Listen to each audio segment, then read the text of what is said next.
booktube, welcome back to my channel. Welcome to another Vlogmas video. Today I'm here to jump on a bandwagon because I've been watching a series of videos entitled Has Steve Read It?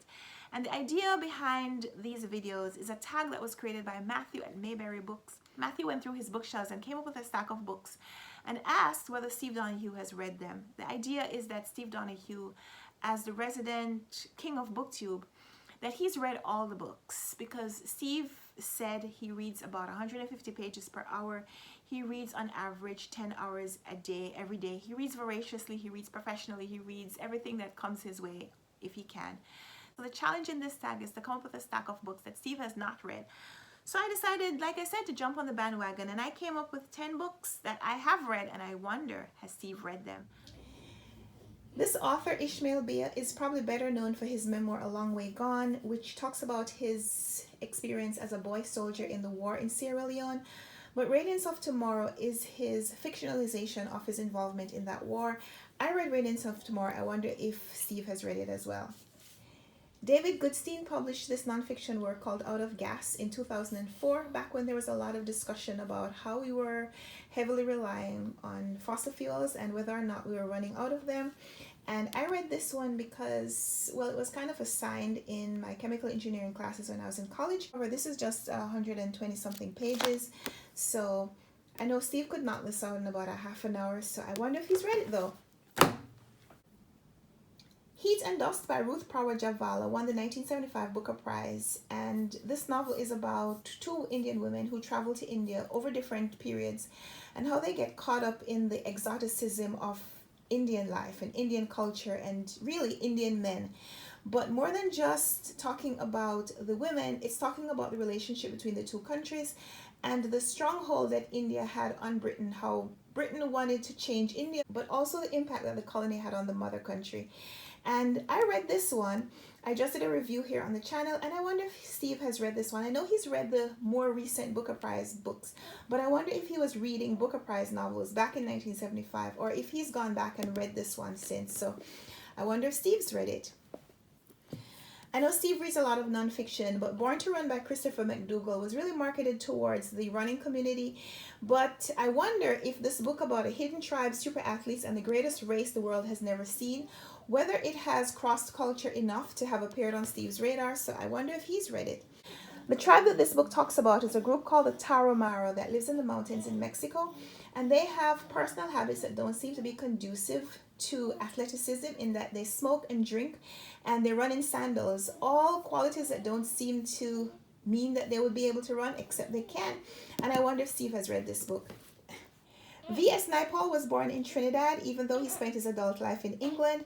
He's written a lot. He's won the Nobel Prize for Literature, but this is one of his earlier books. Miguel Street is a collection of anecdotes that are set on kind of in an inner city community in Trinidad. And we have a child narrator who observes his adult neighbors and writes about what he sees. This one was first published in the 1950s, and even though I know Steve has probably read Naipaul's later works, including his Booker Prize winning novel and maybe some of his more recent books, I wonder if he's read Miguel Street, which is from Naipaul's earlier career. So I'm putting this one on the list as a book that maybe Steve hasn't read.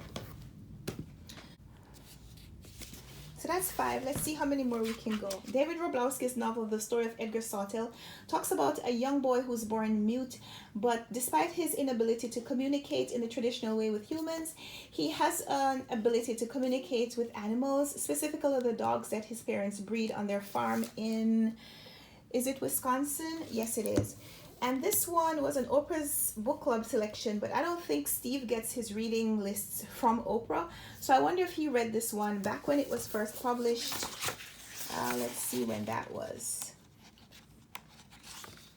2008. So I'm putting this on the list as a book that maybe Steve hasn't read. And this is one that I haven't read myself, but I'm pretty intrigued by it, and I wonder if it has popped up on Steve's list. This is Heretics by Leonardo Padura, and it's a translated novel translated by Anna Kushner. It's translated from the Spanish. It's a book that's set in Cuba. And while I haven't read this book, the synopsis says it's about a Jewish family that's fleeing Nazi regime, and they land in Cuba but misplace a family heirloom, which is this famous religious painting. And while I haven't read it, I wonder if Steve has. Joseph Campbell was a pretty well-known author for his discussion on mythology and the universality of the popular stories in our culture. The Power of Myth is a conversation that he had with Bill Moyers where he talks about the influence that these mythological stories have had in our life. And while I'm sure that Steve has read things by Joseph Campbell, I wonder if he's read this book specifically. So I'm putting this one on the list as a book that maybe Steve hasn't read. The Bridge of Beyond by Simone Schwartz Bart is set on the French Antillean island of Guadeloupe. This one is translated from the French by Barbara Bray.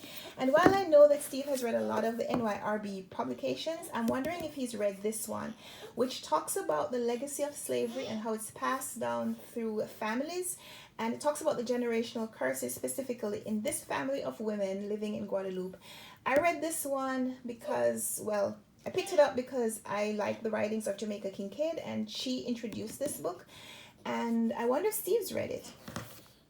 In Conde and Watson, Colin Bruce revisits the stories of Sherlock Holmes, but he introduces mathematical theory and logic and probability in combination with those detective skills to see how we can go about solving commonplace problems. I was first interested in this book when I was studying math and engineering in college, but I wonder if this is a book that would have piqued Steve's interest, so I wonder if Steve has read it. So these are 10 books from my shelves, and I'm challenging Steve Donoghue to see whether or not he's read. But if you'd like to take the challenge, let me know in the comments down below if you've also read these 10 books. And I'd love to chat with you down there. Give me a thumbs up if you like this video. Subscribe if you want to see more. Let's talk down there. And until next time, until tomorrow, until we come back for another Vlogmas video. Happy reading. Bye.